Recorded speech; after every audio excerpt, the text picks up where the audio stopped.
जी, अस्सलाम वालेकुम। आज की हमारी क्लास होगी चैप्टर 3 से मुतल्लिक, जो कि है identification of fake spiritual problems. यानी कि जैसे कि नाम से ज़ाहिर है कि हम आज आइडेंटिफाई करना सीखेंगे फेक स्पिरिचुअल प्रॉब्लम्स के केसेस को।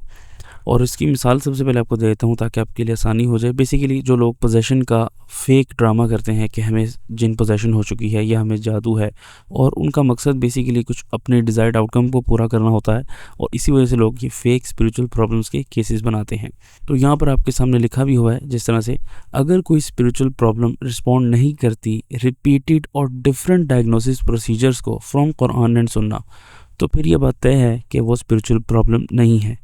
इसको मैं और थोड़ा सा एलेबरेट कर देता हूँ। देखें, हर स्पिरिचुअल प्रॉब्लम को डायग्नोस करने का एक प्रोसीजर है फ्रॉम कुरान एंड सुन्ना, जो आगे चलकर हम अगले चैप्टर्स में पढ़ेंगे।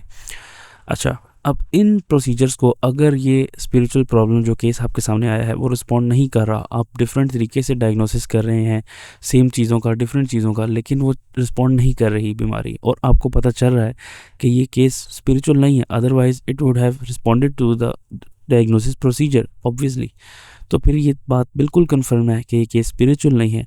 लेकिन हम ये कंफर्म नहीं कर सकते 100% कि केस वाकई फेक भी है, कि ये पेशेंट जो है ये एक्चुअल में फेक कर रहा है अपना केस, या इसको कोई गलती लग चुकी है। क्योंकि ऐसा भी हो सकता है कि वो पेशेंट वाकई यकीन करता हो, समझता हो ऐसा कि मेरे साथ जो प्रॉब्लम्स है ये कोई स्पिरिचुअल प्रॉब्लम है, और उसको यकीन दिला दिया गया हो शैतान की तरफ से।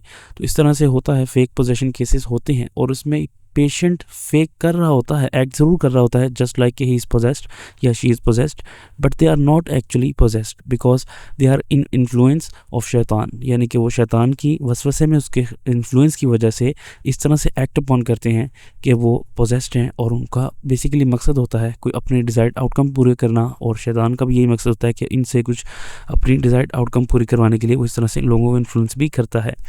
अब इसको जज कैसे कर सकते हैं आप? इसको चेक करने का तरीका है, आप केयरफुल एवेल्यूशन करेंगे पेशेंट की केस हिस्ट्री की, कि पेशेंट के पास लाइफ में ऐसा कब हुआ, कभी ऐसा हुआ भी है रिपीटेड या नहीं हुआ, और ये जो केस आपके सामने आ रहा है, पेशेंट के सिम्टम्स पास्ट में ऐसे कुछ रह चुके हैं या नहीं रह चुके, और इसके अलावा इन्होंने पहले कोई इस तरह की ट्रीटमेंट वगैरह करवाई हो।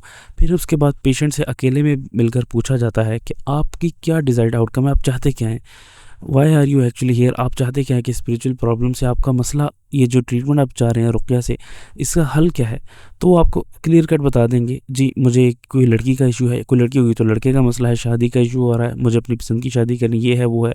तो वो नाटक करेंगे, एक्टिंग करेंगे, या पढ़ाई छोड़नी होगी, या कुछ भी स्टडीज़, कोई भी अपना डिज़ायर्ड आउटकम पूरा करने के लिए लोग फेक केसेस करते हैं। ठीक है जी, तो ये बहुत नॉर्म है, और बहुत ही कोई बेवकूफ़ शख्स होता है जो रुक़्या कर रहा हो और उसे पता ना चले कि केस स्पिरिचुअल है। तो जानने के लिए सिंपल सी बात है, आपको पेशेंट की डिज़ायर्ड आउटकम देखनी होगी, और आपको डायग्नोसिस प्रोसेस में देखना होगा कि बीमारी रिस्पॉन्ड कर भी रही है या नहीं। तो यही टोटल प्रोसेस है। उम्मीद आपको समझ आई होगी। इंशाल्लाह नेक्स्ट क्लासेस में मिलते हैं। Thank you so much. अस्सलाम वालेकुम।